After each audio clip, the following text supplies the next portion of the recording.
Incoming transmission.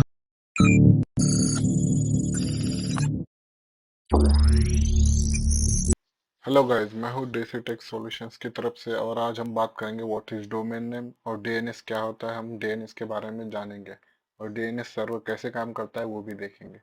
तो चलिए start करते हैं। स्टार्ट करने से पहले हम देख लेते हैं कि आज हम क्या पढ़ने वाले हैं और आज का हमारा टॉपिक्स क्या है।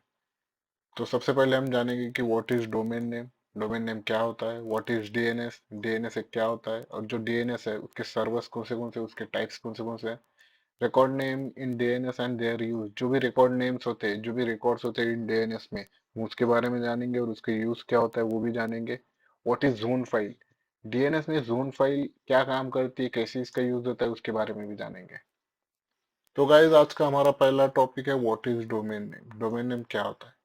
डोमेन नेम क्या होता है गाइज कि एक जो आईपी एड्रेस होता है हमारे पास, जो कि मैंने आपको पहले ही बता चुका हूँ कि एक आईपी एड्रेस होता है जो कि हमारे डिवाइस का एड्रेस डिनोट करता है।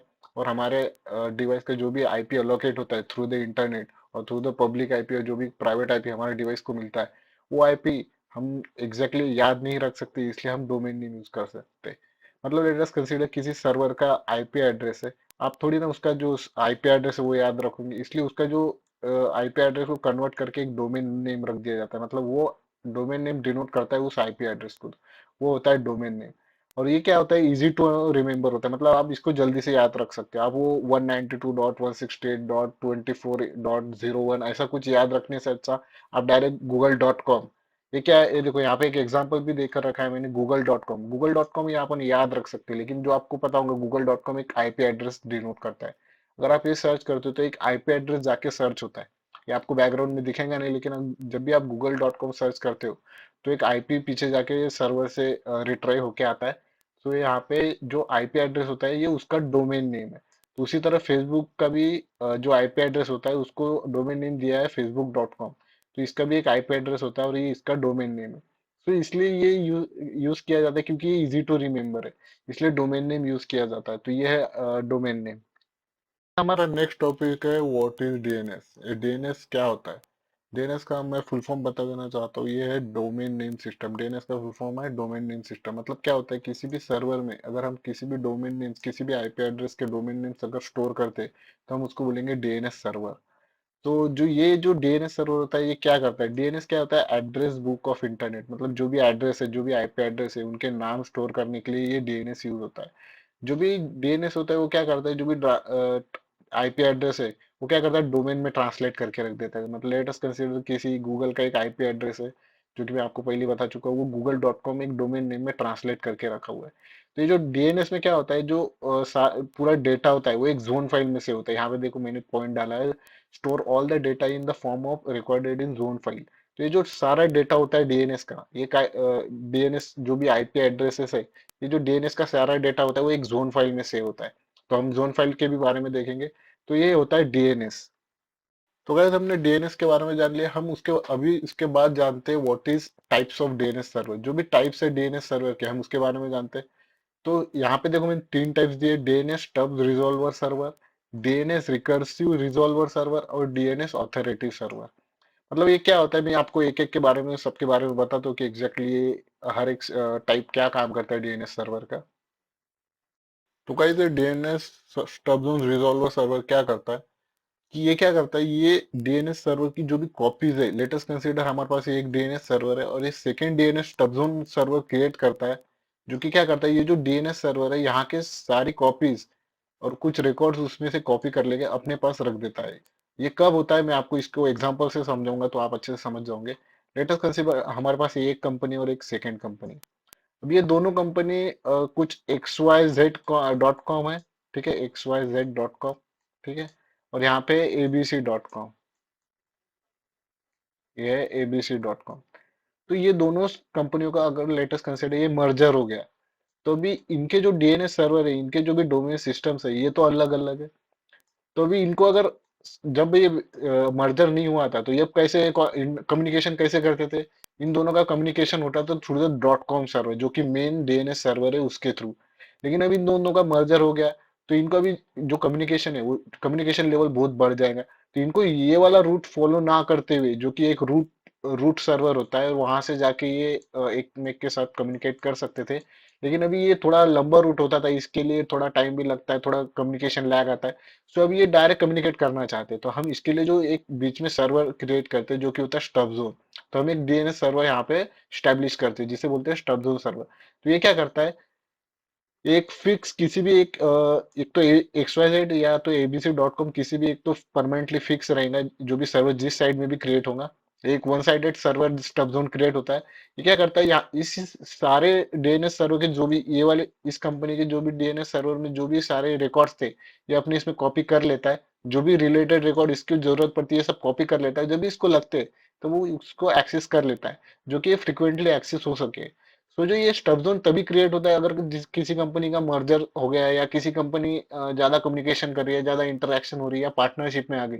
तो इन दोनों कंपनी के अगर पार्टनरशिप में है, तो इनको है ना स्टब जोन सर्वर की जरूरत गिरती है, मतलब वो उनके डोमेन सर्वर से पूरा डेटा रिट्रीव कर सके। उनको 10 बार रूट सर्वर से रूट सर्वर वाला पाथ फॉलो ना करना पड़े, इसलिए वो स्टब जोन सर्वर यूज करते हैं। तो ये हो गया हमारा स्टब रिजॉल्वर सर्वर।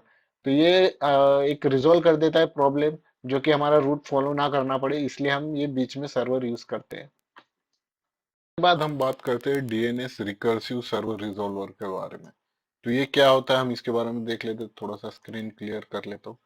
तो जो डीएनएस रिकर्सिव रिजॉल्वर सर्वर होता है, ये जो सर्वर होता है ये क्या करता है, एक लेटेस्ट कंसिडर हमारे पास एक डीएनएस सर्वर है और कनेक्टेड बहुत सारे डीएनएस सर्वर होते हैं।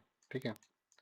तो जो बाकी के जो डीएनएस सर्वर होते हैं वो क्या, अगर हमने कुछ लेटेस्ट कंसिडर हमने गूगल सर्च किया, ठीक है, हम गूगल सर्च करेंगे तो हमें क्या एक तो वेबसाइट मिलेगी, नहीं तो बहुत सारा जो वेबसाइट का डेटा मिले, मतलब ये एक आईपी एड्रेस का डेटा, मतलब ये एक डोमेन सर्वर, वो एक डोमेन सर्वर, मतलब ऐसे बहुत सारे डोमेन्स के नेम आ जाएंगे। और इसमें से हमको सिलेक्ट करना है। ये तो ये जो बहुत सारे जो नाम आते हैं, मतलब ये जो फर्स्ट गूगल डॉट कॉम आया, फिर लेटेस्ट कंसिडर गूगल से कुछ रिलेटेड डॉट कॉम आया, फिर कुछ ऐसा आया।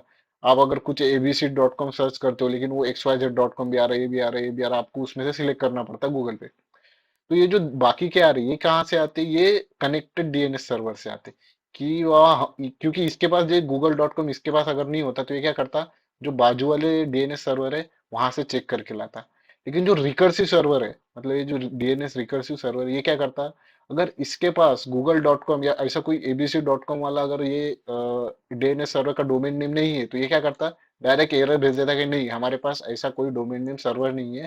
तो इसका मतलब रिकर्सिव डीएनएस सर्वर का मीनिंग ही क्या होता है, कि अगर आप कोई क्वेरी भेज रहे हो कि मुझे एक abc.com लॉग इन करना है, मुझे इस पे एक्सेस करना है, तो या तो मुझे ये इसको एक्सेस करने दो या मुझे बताओ ये आपके पास नहीं है करके, मतलब ये डायरेक्टली क्या कर देता है, एक डिनाई कर देता है कि ये हमारे पास डीएनएस सर्वर का लोकेशन नहीं है, मतलब इसका आईपी एड्रेस नहीं है।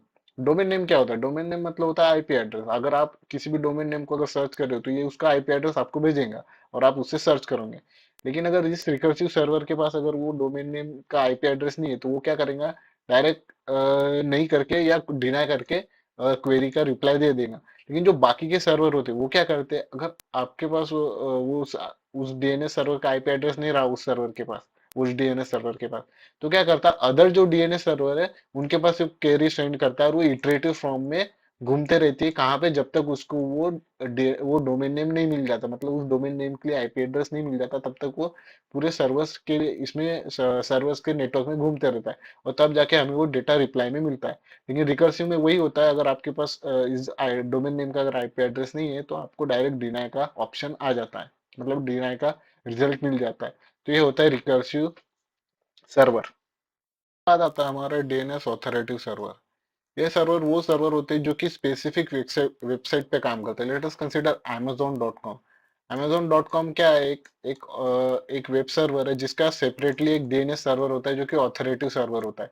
आपके जैसे यूनिवर्सिटी, आप जिस भी यूनिवर्सिटी में पढ़े हो, तो वो क्या सर्वर क्या होगा, उसका एक तो खुद का डीएनएस सर्वर होगा जो कि जिसमें उसके सब डोमेन्स नाम होंगे, मतलब आपका abc.com नाम का अगर यूनिवर्सिटी है abc.com, तो उसके जो भी abc.com/history, abc.com/home, abc.com/ जो भी ये डीएनएस सर्वर के जो भी नेम है, जो भी इनके डोमेन नेम है, ये सब ऑथोरेटिव सर्वर, ऑथोरेटिव मतलब किसी भी स्पेसिफिक वेबसाइट का एक डीएनएस सर्वर। तो इन सिंपल वर्ड वही होता है कि अगर किसी एक वेबसाइट है, उस वेबसाइट या किसी ऑर्गेनाइजेशन का एक खुद का डीएनएस सर्वर, या कि उसने पे करके वो खरीदा हुआ डीएनएस का एक वेब सर्वर, तो वो हो गया एक ऑथोरेटिव सर्वर, मतलब डीएनएस ऑथोरेटिव सर्वर मतलब एक किसी भी वेबसाइट का स्पेसिफिक डीएनएस सर्वर। तो ये होता है डीएनएस ऑथोरेटिव सर्वर। तो आज के हमारे 3 टॉपिक हो गए टाइप्स ऑफ डीएनएस सर्वर। तो हमारा नेक्स्ट टॉपिक पे आ जाते हैं, ये हमारा है डीएनएस रिकॉर्ड, नेक्स्ट टॉपिक। तो इसके बारे में पता कर लेते हैं कि डीएनएस में कौन से रिकॉर्ड्स होते हैं। तो सबसे हमारा पहला रिकॉर्ड होता है ए रिकॉर्ड। ए रिकॉर्ड में क्या मेंशन किया जाता है, किसी भी जो भी डोमेन नेम आपने सर्च किया है उसका आईपी एड्रेस ए रिकॉर्ड में सर्च होता है। लेकिन जो ए होता है ये क्या करता है, आपको IPv4 मतलब वर्जन 4 आईपी एड्रेस बताता है। वही अगर आप रिकॉर्ड ए 4 टाइम्स ए वाला देखोगे तो उसको उसमें आपको मिलेगा वर्जन 6 वाला आईपी एड्रेस। हम डोमेन नेम सर्च कर रहे हैं मतलब क्या कर रहे हैं, मतलब किसी आईपी को ही सर्च कर रहे हैं। तो ये आपको बता देगा कि IPv6 उस डोमेन नेम का क्या है। फिर उसके बाद आता है सी नेम। ये होता है कैनोनिकल नेम रिकॉर्ड। ये क्या करता है, जो भी अगर आपने किसी सब डोमेन या किसी भी सब डोमेन को सर्च किया, अगर आपको किसी सर्च डोमेन में रिडायरेक्ट किया जा रहा है तो ये जो रिकॉर्ड होता है ये काम में आता है, मतलब इस रिकॉर्ड में वो सब डोमेन्स मेंशन किए जाते हैं। एमएक्स रिकॉर्ड क्या करता है, एमएक्स रिकॉर्ड वो होता है अगर आप किसी भी सर्वर में अगर आप मेल सेंड कर रहे हो तो आपको जो मेल सर्वर होता है उसमें जो रिडायरेक्ट किया जाता है तो एमएक्स रिकॉर्ड में लिखा जाता है। उसके बाद आता है हमारा NS server. NS server record क्या काम करता है, जो हमारा एनएस रिकॉर्ड है ये हमारा काम करता है नेम सर्वर पे। लेट अस कंसीडर अगर कोई abc.com वेबसाइट है तो ये नेम सर्वर्स कैसे होंगे, उसके सर्वर मल्टीपल सर्वर्स होते हैं। तो जो भी abc.com है, लेट अस कंसीडर ये abc.com अगर ये वेबसाइट का ये डोमेन नेम है सर्वर, तो इसके जो भी सर्वर्स होंगे जैसे N1 नेम सर्वर 1 फिर .abc.com होगा, मतलब N1 होगा, फिर N2 होगा, फिर N3 होगा। मतलब ऐसे N1 abc.com, फिर N2 abc.com, N3 abc.com। उसी तरह ऐसे बहुत सारे नेम सर्वर्स डॉट कॉम होते हैं, तो इसको बोलते हैं एनएस। ये जो सारे सर्वर्स के जो भी रिकॉर्ड्स होंगे ये एनएस रिकॉर्ड में डिस्क्राइब किए जाते हैं। फिर उसके बाद आता है पीटीआर रिकॉर्ड। पीटीआर रिकॉर्ड क्या होता है, पीटीआर रिकॉर्ड वो होता है, लेटेस्ट कंसिडर हमारे पास अगर कोई वेबसाइट है, ठीक है, उस वेबसाइट का अगर आप डोमेन नेम सर्च कर रहे हो और उसी डोमेन नेम का सर्वर अगर सर्च किया हुआ डोमेन नेम अगर आपको रिटर्न आ रहा है, मतलब सेम डोमेन नेम सर्च हो रहा है, अगर आप google.com सर्च कर रहे हो और आपको google.com ही मिल रहा है तो वो जो लुकअप मिल रहा है एनएस लुकअप के जो भी आप सर्च करते हो, अगर आपने कमांड प्रॉम्प्ट पे अगर एनएस लुकअप सर्च किया तो जो जो एनएस लुकअप जाके जो भी रिटर्न में आ रहा है वो कौन से रिकॉर्ड लेके आ रहा है, वो पीटीआर रिकॉर्ड लेके आता। अभी अगर आपको मैं सिंपल से वर्ड में बताऊं, अगर आप कमांड प्रॉम्प्ट पे जाके अगर आप एनएस लुकअप अगर सर्च करते हो कभी, तो आपको एक डेटा आएगा। तो वो डेटा किसके थ्रू आता, तो वो जो डेटा आता है ये पीटीआर रिकॉर्ड के थ्रू आता। मतलब ये डीएनएस सर्वर से ये क्या करता है, ये पीटीआर रिकॉर्ड के थ्रू ये जो डीएनएस सर्वर से रिकॉर्ड लाके देता है। तो ये होता है पीटीआर, ये होता है पीटीआर रिकॉर्ड। उसके बाद आता है एसओए रिकॉर्ड। एसओए रिकॉर्ड होता है स्टार्ट ऑफ अथॉरिटी रिकॉर्ड। मतलब ये क्या करता है, जो भी एडमिन के जो भी इन्फो होते हैं Google dot latest consider google.com है, तो google.com का जो भी एडमिन इन्फो होगा, मतलब जो भी एडमिन के सिरे एडमिन से रिलेटेड जो भी डेटा होगा तो ये इस रिकॉर्ड में मेंशन होते हैं। मतलब एडमिन का जो भी इन्फो में होगा, मतलब एडमिन में आप किसको क्या क्या अथॉरिटी है, मतलब कौन से एडमिन के पोर्ट से, मतलब क्या क्या एडमिन का काम है, वो सारे जो रिकॉर्ड्स होते हैं वो एसओए में होता है। फिर उसके बाद आता है SRV, service location record. Service location record वो होता है जो भी आपको पोर्ट्स पे काम करना है, मतलब जो भी डोमेन वो पोर्ट पे ओपन है क्लोज है या किस पोर्ट से आपको कौन सा डेटा जाएगा, तो जो सारे जो डेटा होता है वो एसआरवी रिकॉर्ड्स में होता है। फिर आता है हमारा टीएक्सटी रिकॉर्ड। टीएक्सटी रिकॉर्ड एक सिंपल रिकॉर्ड होता है। लेटेस्ट कंसीडर किसी डोमेन जो लेटेस्ट कंसीडर google.com है, google.com में अगर टीएक्सटी रिकॉर्ड है तो जो टीएक्सटी रिकॉर्ड में क्या होता है कि ये जो एक एडमिन है टीएक्सटी, मतलब ये डोमेन का अगर जो एडमिन है वो टीएक्सटी रिकॉर्ड में क्या लिख सकता है, वो डोमेन नेम के बारे में लिख सकता है, डोमेन नेम के एडवर्टाइजमेंट भी कर सकता है, डिजिटल मार्केटिंग भी कर सकता है, उसमें कुछ जो चाहे वो लिख सकता है टेक्स्ट रिकॉर्ड में। मतलब इसमें अगर आप कोई फाउंडेशन नहीं कि आप कुछ स्पेसिफिक लिखना है या कुछ स्पेसिफिक डेटा चाहिए, नहीं, तो वो जो एडमिन होता है डीएनएस सर्वर का वो इसमें कुछ भी लिख सकता है। तो ये हो गया हमारा टीएक्सटी रिकॉर्ड। तो ये हमारे सारे रिकॉर्ड्स के बारे में हमने जान लिया। अभी आगे का टॉपिक देखते हैं। चलिए गाइस हमारे नेक्स्ट टॉपिक पे आते हैं जो कि है हमारा जोन फाइल। जोन फाइल में जो अभी अभी ने सारे रिकॉर्ड देखे, जो भी रिकॉर्ड देखे वो सारे जोन फाइल में मेंशन किए जाते हैं। जोन फाइल क्या होती है, जोन फाइल एक टीएक्सटी फाइल ऑफ डीएनएस होती है। जो भी डीएनएस की जो टेक्स्ट फाइल होती है वो एक जोन फाइल होती है। जोन फाइल में सारे डोमेन्स के रिकॉर्ड मेंशन किए जाते हैं। जोन फाइल एक आईपी मैपिंग पे काम में आती है। और जो भी जोन फाइल होती है वो नेम सर्वर के साथ लिंक होती है। मतलब जो भी जोन फाइल है, ये जो नेम सर्वर उनके साथ लिंक होती है। तो थोड़ा और अच्छे से जान लेते हैं जोन फाइल क्या होती है। तो guys zone file, let us consider zone file, और एक टीएसटी फॉर्म में होती है, मतलब टेक्स्ट फॉर्मेट में होती है। ठीक है। इसमें सारे भी जो भी रिकॉर्ड्स है, एमएक्स रिकॉर्ड है, ए रिकॉर्ड है, ये सारे मेंशन किए जाते हैं। ठीक है।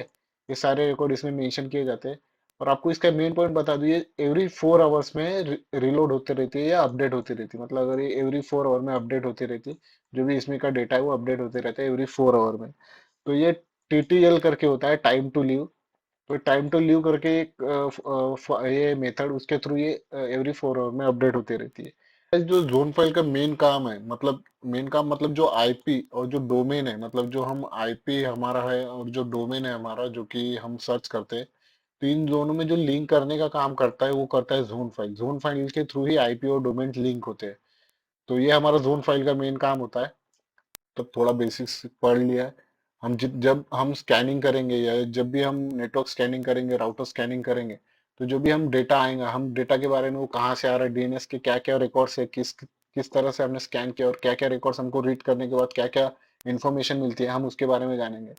तो आज के लिए इतना ही वीडियो के। अगर आपको कुछ क्वेरीज होंगी वीडियो पे, या आपको कुछ समझ में नहीं आया होगा, तो आप मुझे इस पे मेल कर सकते हो, क्वेश्चन पूछ सकते हो। और जो मेरा ये चैनल है इसको आप सब्सक्राइब करिए, और ये जो वीडियोस है यहाँ इसको ज़्यादा से ज़्यादा शेयर कीजिए, और मेरे वीडियोस को लाइक करिए। Thank you. आज के लिए इतना ही। Goodbye, have a nice day.